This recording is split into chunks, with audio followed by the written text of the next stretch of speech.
ସମସ୍ତ ଛାତ୍ରଛାତ୍ରୀମାନଙ୍କୁ ଆଜିର ଏଇ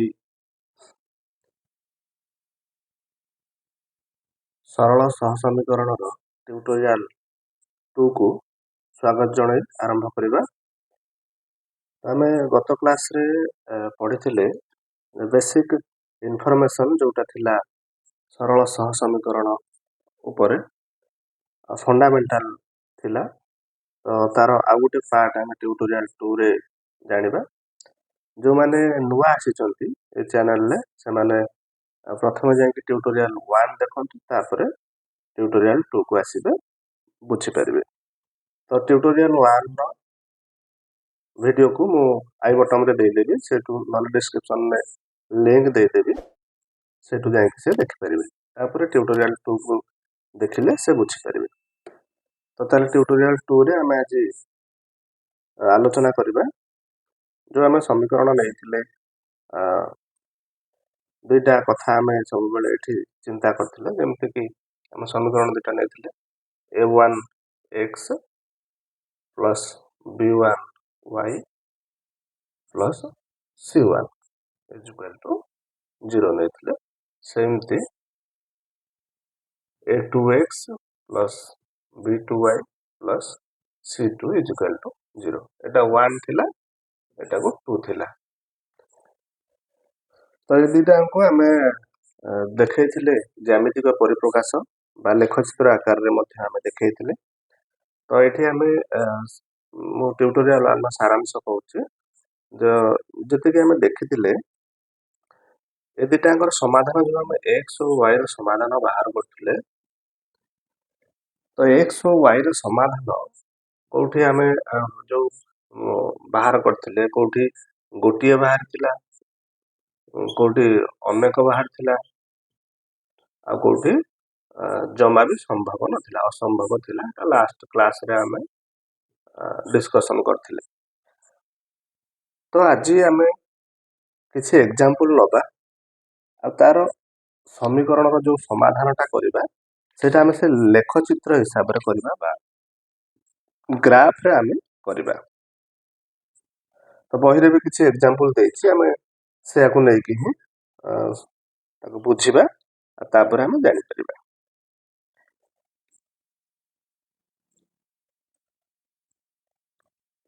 ତାହେଲେ ଆମେ ଏକ୍ଜାମ୍ପଲ 1 ଦେଖିବା।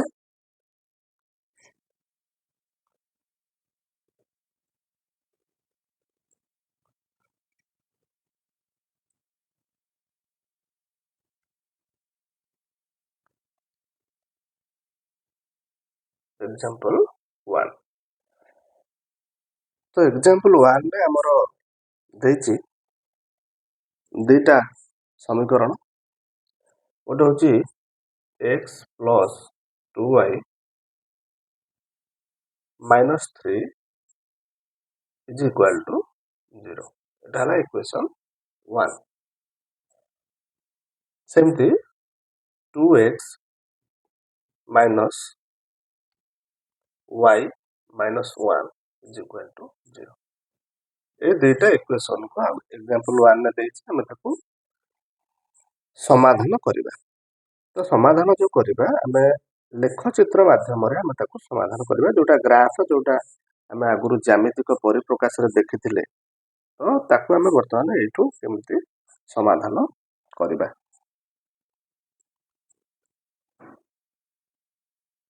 ତ ଏଠି ଆମେ ଦି ପ୍ରକାର ଜିନିଷ କରିପାରିବା।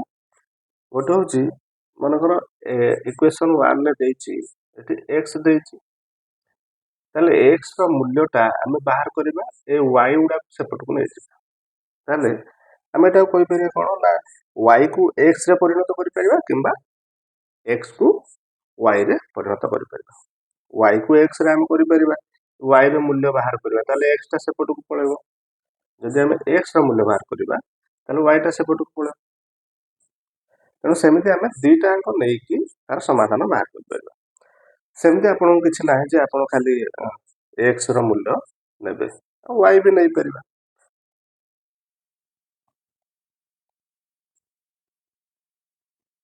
ଠିକ ଅଛି, ତାହେଲେ ଆମେ ଏବେ ଦେଖିବା।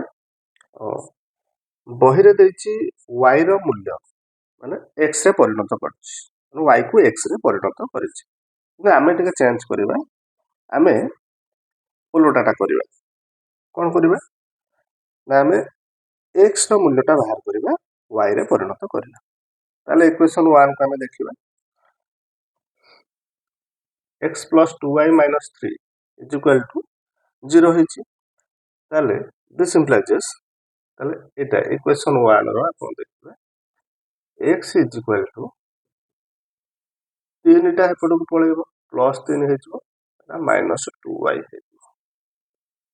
ତାହେଲେ ଇକ୍ୱେସନ୍ 1 ରୁ ଆମର x ର ମୂଲ୍ୟଟା ବାହାରିଲା କେତେ ନା 3 minus 2y। ଠିକ୍ ସେମିତି ଆମେ ଇକ୍ୱେସନ୍ 2 ରୁ ସେମିତି ପାଇବା x ର ମୂଲ୍ୟ ଇଜ ଇକ୍ୱାଲ ଟୁ,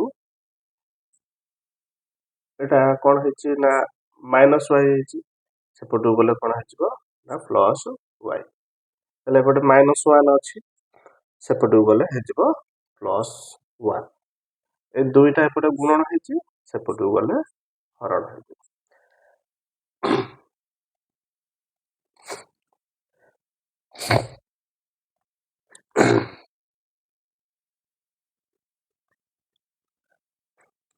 ତାହେଲେ ଆମେ x ର ମୂଲ୍ୟ ଇକ୍ୱେସନ୍ 1 ରୁ ପାଇଲେ 3 minus 2y, ସେମିତି x ର ମୂଲ୍ୟ ଇକ୍ୱେସନ୍ 2 ରୁ ପାଇଲେ y plus 1 divided by 2। ତ ଏଇ ଯୋଉ ଆମେ ପାଇଲେ, ତାହେଲେ ଆମେ ଏଟାକୁ ଯେତେବେଳେ ଗ୍ରାଫରେ ଦେଖେଇବା ବା ଲେଖଚିତ୍ରରେ ଦେଖେଇବା, ତ ଲେଖଚିତ୍ରରେ ଯେତେବେଳେ ଦେଖାଇବା ଆମର x ଆଉ y ର ଦିଟା ମୂଲ୍ୟ ନେବା। କାହିଁକି ନା ଆମେ x ର ଗୋଟେ ମୂଲ୍ୟ ନେବା ଏଠି ପୁଟ୍ କରିବା, କିମ୍ବା y ର ମୂଲ୍ୟ ନେବା, ଯୋଉଟା କହିଛି ଫାଷ୍ଟରୁ ଆମେ y ଜାଗାରେ ଗୋଟେ ମୂଲ୍ୟ ବସେଇବା। ତ ତାହେଲେ x ର ମୂଲ୍ୟ ଏଠି ମନେକର ମୁଁ 0 ଲେଖିଲି, ତାହେଲେ 2 ରେ 0 ଗୁଣି ଦେଲେ 2 ହେଇଯିବ, 2 ରେ 3 ରୁ 0 ଗଲେ ହେଇଯିବ 3। ତାହେଲେ ଯଦି y ର ମୂଲ୍ୟ ଯଦି ମୁଁ ନେବି 0, ତାହେଲେ x ର ମୂଲ୍ୟ କେତେ ହେଇଯିବ 3। ଏଟା ହେଲା କଥା। କିନ୍ତୁ ଆମର କଥା ହଉଛି କ'ଣ ନା ଆମେ ସେ ଯୋଉ ଲାଇନଟା ଦେଖେଇବା, ଗୋଟେ ଲାଇନଟେ ଆମେ କରିବା ବେଳକୁ ଯଦି ଏଇଠି ଅଛି, ମୁଁ ବୁଝାଇ ଦଉଛି। ଏଠି ମନେକର x ଆଉ ଅକ୍ଷ y ଅକ୍ଷ ଅଛି, ଏଟା ହେଲା x, ଏଟା ହେଲା y, ଏଟା ହେଲା y ଡ୍ୟାସ୍, ଏଟା ହେଲା x ଡ୍ୟାସ୍। ତାହେଲେ ଆମେ କେତେବେଳେ ଗୋଟେ ସରଳ ରେଖା ଗଠନ କରିବା ନା ଯଦି ଏଠି ଆମର ଗୋଟେ ମୂଲ୍ୟ ହବ x ରେ ଗୋଟେ ମନେକର ପଏଣ୍ଟ ବାହାରିବ, x ରେ ଗୋଟେ ପଏଣ୍ଟ ବାହାରିବ ଆଉ y ରେ ଗୋଟେ ପଏଣ୍ଟ ବାହାରିବ, ତାହେଲେ ଯାଇକି ଆମେ ଏଟାକୁ ଯୋଡ଼ି ପାରିବା, ଗୋଟେ ସରଳ ରେଖା ହେଇପାରିବ। ତ ସେଥିପାଇଁ ଆମେ କ'ଣ କରିବା ନା x ଆଉ y ର ଦୁଇଟା ମୂଲ୍ୟ ଏଠି ପୁଟ୍ କରିକି ଦେଖିବା। କାରଣ ଆମର ଦିଟା ମୂଲ୍ୟ ହିଁ ନେଲେ ଗୋଟେ ସରଳ ରେଖା, ଦିଟା ବିନ୍ଦୁ ବାହାରିଲେ ତ ଆମେ ଗୋଟେ ସରଳ ରେଖା କରିପାରିବା। ଯୋଉ ପର୍ଯ୍ୟନ୍ତ ଦିଟା ବିନ୍ଦୁ ବାହାରିଲେ ସେ ପର୍ଯ୍ୟନ୍ତ ଆମେ ଗୋଟେ ସରଳ ରେଖା କରିପାରିବାନି। ଯୋଉ ସରଳ ରେଖାଟା ହବ, ଦିଟା ବିନ୍ଦୁ ନେଲେ ଆମେ ତାକୁ ସଂଯୋଗ କରିକି ସରଳ ରେଖା କରିପାରିବା। ଯଦି ଆମେ ଗୋଟିଏ ବିନ୍ଦୁ ନବା, ତାହେଲେ ସରଳ ରେଖା ହେଇପାରିବନି। ତେଣୁ ଆମେ x ଆଉ y ର ମୂଲ୍ୟ ଆମେ ଦିଟା ଲେଖା ନବା। ତ ଦିଟା ଲେଖା ନବା, ଯେମିତିକି ମାନେ ଇକ୍ୱେସନ୍ 1 ରୁ ଦିଟା ନବା ଆଉ ଇକ୍ୱେସନ୍ 2 ରୁ ଆମେ ଦିଟା ନବା। ତାହେଲେ ଆମେ ନେଇକି ଦେଖିବା ଯେ କୋଉ କୋଉ ମୂଲ୍ୟରେ କୋଉଠି ଆମର କ'ଣ ବାହାରୁଛି ସମାଧାନ। ଠିକ ଅଛି।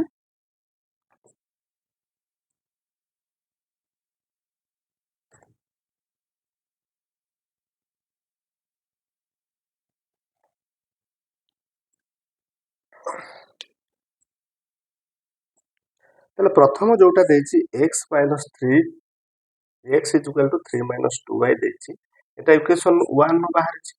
ତ ଆମେ ଆରି ପାଇଁ ଗୋଟେ ଟେବଲ କରିବା। ଆରି ପାଇଁ ଟେବଲ କରିବା, ଆମେ x ର ମୂଲ୍ୟ ଏଠି ଦିଟା ବାହାର କରିବା ଆଉ y ର ମୂଲ୍ୟ ଦିଟା ବାହାର କରିବା। ଦିଟା ବାହାର କରିଲେ ହିଁ ଆମେ ଗୋଟେ ସରଳ ରେଖା ଅଙ୍କନ କରିପାରିବା। ତାହେଲେ ଆର ବାହାର କରିବା।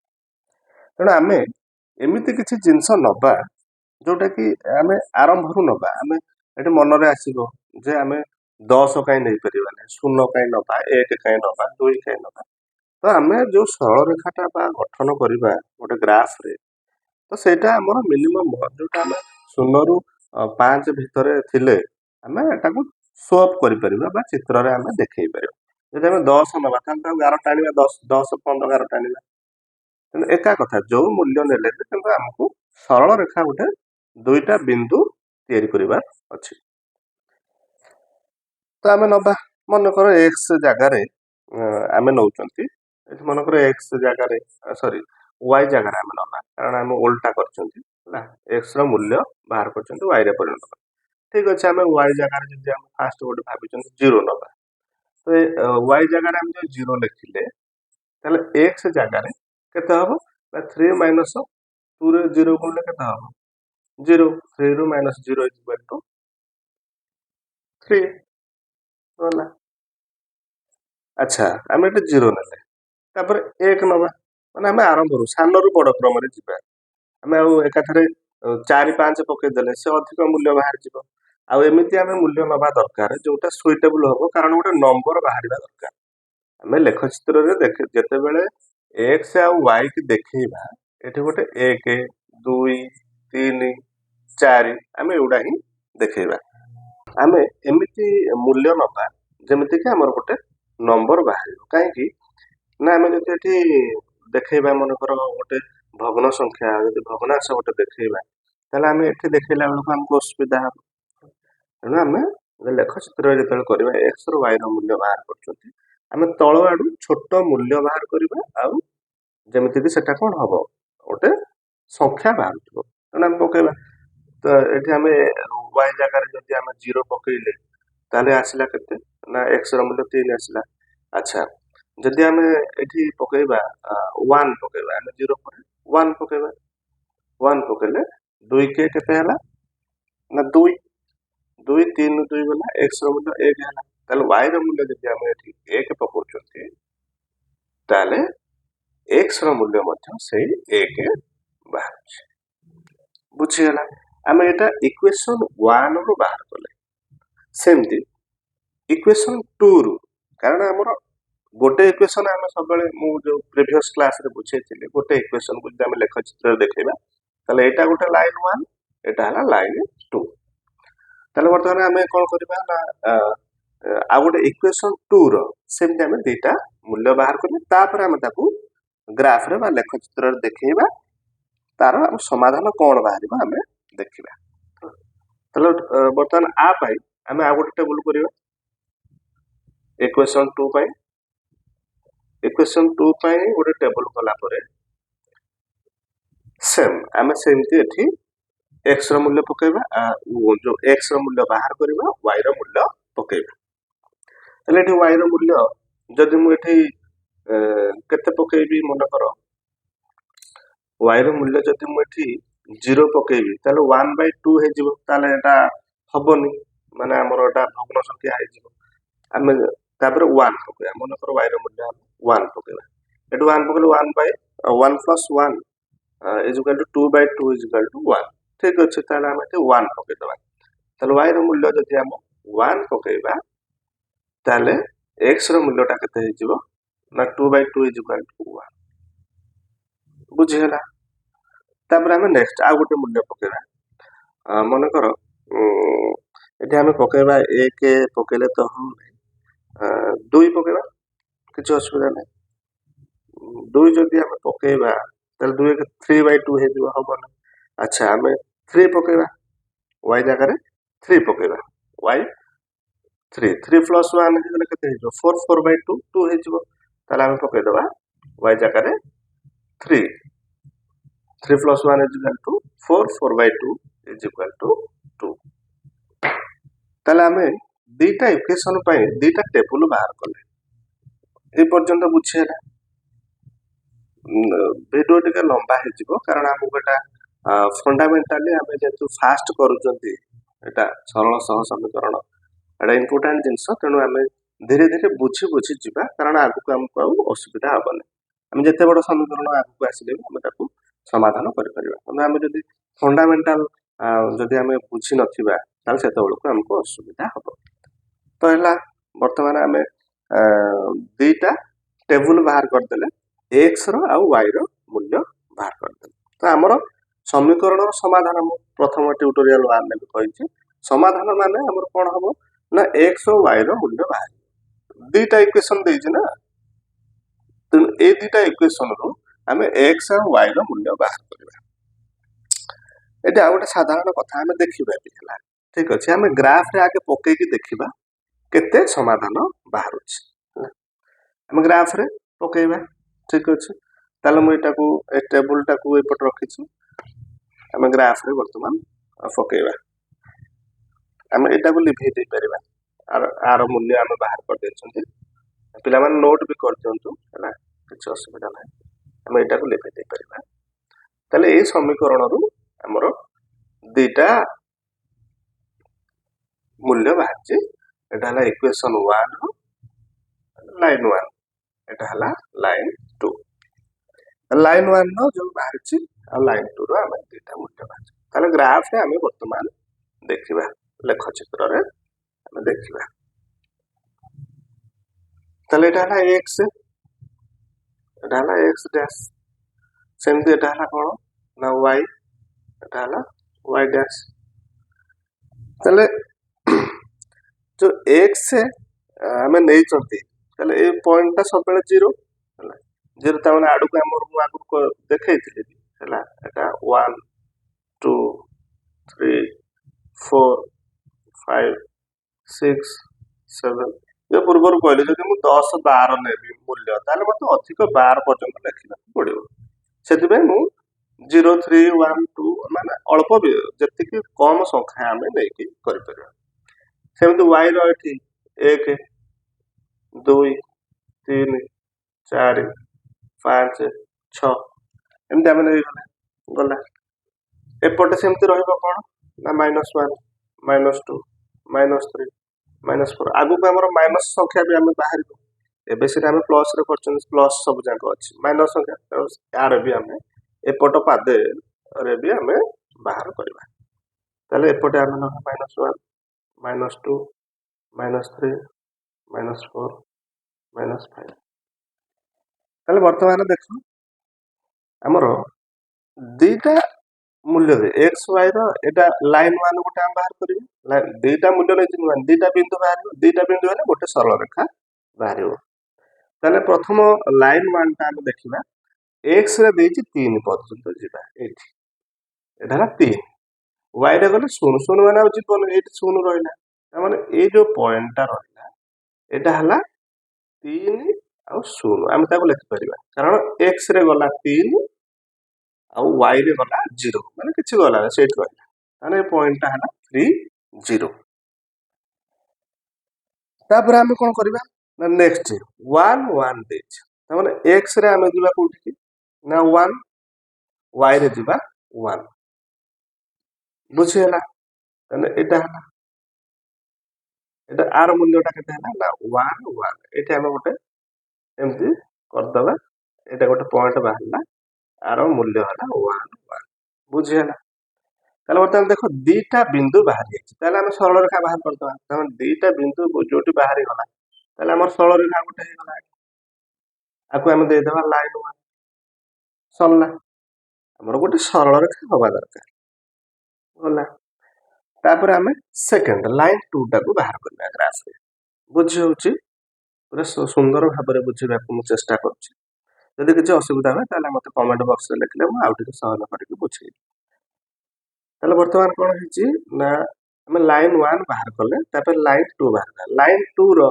मूल्य सेम देखो एटी x रो मूल्य 1 y रो मूल्य भी 1 त माने ए पॉइंट ता देछि एटा एटा एथरे भी इक्वेशन 2 रे भी अछि तापर हम जिबा कोठी ना x रो मूल्य हला कते 2 x रो मूल्य हला एटी 2 हला आउ y रो मूल्य हला कते ना 3 एठी माने एठी गोटे बिंदु हला एटा 3 एठी एटा 2 आउ 3 एठी गोटे मूल्य बाहर तार वर्तमान लाइन 2 पई हमर दीटा बिंदु बाहर होला कोटा कोटा एटा गोटे 2 3 आ गोटे हला 1 1 ताला हम ताकू जॉइन कर दबा ଯୁଆଡେ ଯାଉଛି ଯାଉଛି, ଆମର ସେଥିରେ କିଛି ଲକ୍ଷ୍ୟ ନାହିଁ। ଆମର ସରଳ ରେଖା ଦିଟା ଅଙ୍କନ ହବା ଦରକାର। ଏଇଟା ଲାଇନ୍ 1, ଏଇଟା ଆମେ ଲାଇନ୍ 2 ବାହାର କରିଦେଲେ, ବୁଝିହେଲା। ତାହେଲେ ଲାଇନ୍ 1 ଆଉ ଲାଇନ୍ 2 ଆମର ଦିଟାଙ୍କ ବାହାରିଲା। ଦେଖ ପିଲେ, ଦିଟାଙ୍କ ସରଳ ରେଖା ଗୋଟେ ବିନ୍ଦୁରେ ଛେଦ କରିଛି। ସେ ପଏଣ୍ଟର ନାଁ ହଉଛି 1 1, ମାନେ ଏଠି x ର ମୂଲ୍ୟ 1 ନେଇଛନ୍ତି ଆଉ y ର ମୂଲ୍ୟ ବି 1 ନେଇଛନ୍ତି। ତାହେଲେ x ର ମୂଲ୍ୟ 1, y ର ମୂଲ୍ୟ 1 କମନ ହଉଛି। ଦେଖ, ଗୋଟେ ସାଧାରଣ ପଏଣ୍ଟ ବାହାରୁଛି ଦିଟାଙ୍କ ସରଳ ରେଖାକୁ, ଦିଟାଙ୍କ ଇକ୍ୱେସନକୁ ଯଦି ଆମେ ଲେଖଚିତ୍ରରେ ଦର୍ଶଉଛନ୍ତି, ତାହେଲେ ସେ ଗୋଟେ ବିନ୍ଦୁରେ ଛେଦ କରୁଛନ୍ତି। ତେଣୁ ମୁଁ ପ୍ରଥମରୁ ଟ୍ୟୁଟୋରିଆଲ 1ରେ କହିଛି, ଯଦି ଲେଖଚିତ୍ରରେ ଆମର ଦିଟାଙ୍କ ସମୀକରଣ ପାଇଁ ଦିଟା ସରଳ ରେଖା ଯଦି ଗୋଟିଏ ବିନ୍ଦୁରେ ଛେଦ କଲା, ତାହେଲେ ଆମର ଏଠି କେବଳ ଗୋଟିଏ ସମାଧାନ ହିଁ ହେଇପାରିବ, କେବଳ ଗୋଟିଏ। ମାନେ ଆମର ସମାଧାନ ଯୋଉ ସଲ୍ୟୁସନଟା ବାହାରିବ x ଆଉ y ର ମୂଲ୍ୟ, ସେଟା ଗୋଟେ କେବଳ ବାହାରିବ। ସେ ଗୋଟେଟା ହଉଛି କି ନା x ଇଜିକାଲ ଟୁ 1, y ଇଜିକାଲ ଟୁ 1। ଏଇଟା ଆମର ଦେଇଛି, କମନରେ ଅଛି। ତାହେଲେ ଏଠି ଆମ ସମାଧାନ ବାହାର କରିଦେଲେ, x ଆଉ y ର ମୂଲ୍ୟ ବାହାର କରିଦେଲେ। x ର ମୂଲ୍ୟ ହେଲା 1, y ର ମୂଲ୍ୟ ହେଲା 1। ଆମେ କୌଣସି ଏଠି ଅଙ୍କ କଷିଛନ୍ତି, କଷିନାହାନ୍ତି, ସିଧା ଆମେ ଡାଇଗ୍ରାମରେ ବାହାର କରିକି ଆମେ ଯୋଉ କଣ ତାର ସମାଧାନ ଆମେ ବାହାର କଲେ, x ଓ y ର ମୂଲ୍ୟ ଆମେ ବାହାର କରିଲେ। ଏ ପର୍ଯ୍ୟନ୍ତ କ୍ଲିୟର ହେଇଗଲା। ତାହେଲେ ଆମେ ଏଇଟା ଗୋଟେ ସମାଧାନ ବାହାର କଲେ, ଲକ୍ଷ୍ୟ କରିବା ଆମେ ଆକୁ ନେଇକି ପୁଣି ଆଉ ଗୋଟେ ଟେବୁଲ ପ୍ରସ୍ତୁତ କରିବା ଯେ କୋଉ ସମୀକରଣରେ ଆମର ମାନେ କେମିତିକା ସମାଧାନ ବାହାରୁଛି, କୋଉଠି ସମାଧାନ ବାହାରୁ ନାହିଁ, କୋଉଠି ଅସଂଖ୍ୟ ସମାଧାନ ବାହାରୁଛି, କୋଉଠି ଗୋଟିଏ ସମାଧାନ ବାହାରୁଛି। ତାହେଲେ ଏକ୍ସାମ୍ପଲ 1ରେ ଆମେ କେବଳ ଗୋଟିଏ ସମାଧାନ ବାହାର କରିପାରିବା, ଯେହେତୁ ସେ ଦିଟାଙ୍କ ସରଳ ରେଖା ପରସ୍ପରକୁ ଛେଦ କରୁଛି। ତାହେଲେ ଆମେ ତାପରେ ଯିବା କୋଉଠିକି ନା ଏକ୍ସାମ୍ପଲ 2 କୁ।